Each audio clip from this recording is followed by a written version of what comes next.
بسم اللہ الرحمن الرحیم، السلام علیکم ورحمۃ اللہ وبرکاتہ۔ آپ سماعت فرما رہے ہیں نکاح کا بیان، یہ تیسرا پارٹ آپ سماعت فرما رہے ہیں۔ اس میں ہم نکاح کی فضیلت کو بیان کر رہے تھے۔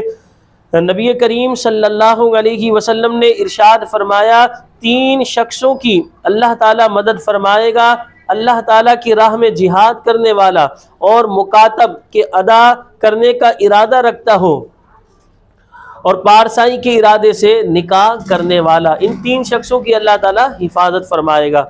ایک شخص نے رسول پاک صلی اللہ علیہ وسلم کی خدمت میں حاضر ہو کر عرض کی، یا رسول اللہ صلی اللہ علیہ وسلم، میں نے عزت و منصب والی ایک عورت پائی مگر اس کے بچہ نہیں ہوتا، کیا میں اس سے نکاح کر لوں؟ حضور نبی کریم صلی اللہ علیہ وسلم نے منع فرمایا۔ پھر دوبارہ حاضر ہو کر عرض کی، حضور صلی اللہ علیہ وسلم نے منع فرمایا۔ تیسری مرتبہ حاضر ہو کر عرض کی، حضور نے ارشاد فرمایا، ایسی عورت سے نکاح کرو جو محبت کرنے والی، بچہ جننے والی ہو، کہ میں تمہارے ساتھ اور امتوں پر امت کی کثرت پر دوسری امتوں کے مقابلے میں فخر کروں گا۔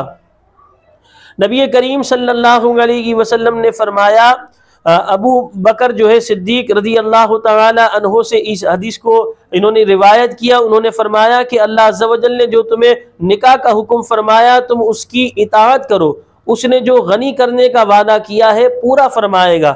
اللہ تعالیٰ نے فرمایا، اگر وہ فقیر ہوں گے تو اللہ انہیں اپنے فضل سے غنی کر دے گا۔ ایک اور حدیث پاک سماعت فرمائے، جب تم میں کوئی نکاح کرتا ہے تو شیطان کہتا ہے، یعنی جب انسان نکاح کرتا ہے تو شیطان در حقیقت واویلا کر رہا ہوتا ہے، شیطان اپنے آپ پر افسوس کا اظہار کر رہا ہوتا ہے، اور ابن آدم کے حوالے سے وہ کہتا ہے کہ ابن آدم نے مجھ سے اپنا 2/3 بچا لیا۔ ایک روایت میں ہے، جو اتنا مال رکھتا ہے کہ نکاح کر لے پھر نکاح نہ کرے وہ ہم میں سے نہیں، یعنی حضور نبی کریم صلی اللہ علیہ وسلم نے یہاں پر ناراضگی کا اظہار فرمایا۔ یاد رکھیں، نکاح اس عقد کو کہتے ہیں جو اس لیے مقرر کیا گیا کہ مرد و عورت سے مرد کو عورت سے جماع وغیرہ حلال ہو جائے۔ خنثی مشکل یعنی جس میں مرد و عورت دونوں کی علامتیں پائی جاتی ہیں اور یہ ثابت نہ ہو کہ مرد ہے یا عورت، اس سے نہ مرد کا نکاح ہو سکتا ہے نہ عورت کا۔ اگر کیا گیا تو باطل ہے۔ ہاں، بعد نکاح اگر اس کا عورت ہونا متعین ہو جائے اور نکاح مرد سے ہوا تو صحیح ہے۔ یوں ہی اگر عورت سے نکاح ہوا اور اس کا مرد ہونا قرار پایا گیا تو خنثی مشکل کا نکاح خنثی مشکل سے بھی نہیں ہو سکتا، مگر اسی صورت میں کہ ایک کا مرد ہونا دوسرے کا عورت ہونا تحقیق ہو جائے، یعنی دونوں، ایک کا مرد ہونا اور ایک کا عورت ہونا ثابت ہو جائے۔ یہ بھی لوگ معلوم کرتے ہیں کہ مرد کا پری سے یا عورت کا جن سے نکاح ہو سکتا ہے تو ہرگز نہیں ہو سکتا۔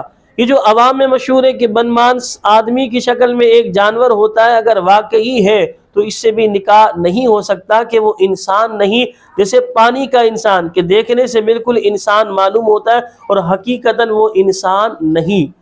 تو یہ تیسرا پارٹ آپ نکاح کا بیان، جس میں ہم نکاح کی فضیلت کے حوالے سے بیان کر رہے تھے، تیسرا پارٹ آپ نے سماعت فرمایا۔ اللہ کے حضور ہم دعا کرتے ہیں جن گھروں میں جوان بہنیں بیٹیاں اچھے رشتوں کے انتظار میں بیٹھی ہیں، اللہ پاک ایسی بہنوں بیٹیوں کو اچھے اور نیک رشتے عطا فرمائے۔ جن کے رشتوں میں رکاوٹیں، اللہ پاک ان کی رکاوٹوں کو دور فرمائے۔ جن میاں بیوی کے درمیان نا اتفاقیاں ہیں، لڑائی جھگڑے، اللہ پاک ان کے درمیان محبت پیار پیدا فرمائے۔ ہمیں اپنی دعاؤں میں یاد رکھیے گا۔ السلام علیکم ورحمۃ اللہ وبرکاتہ۔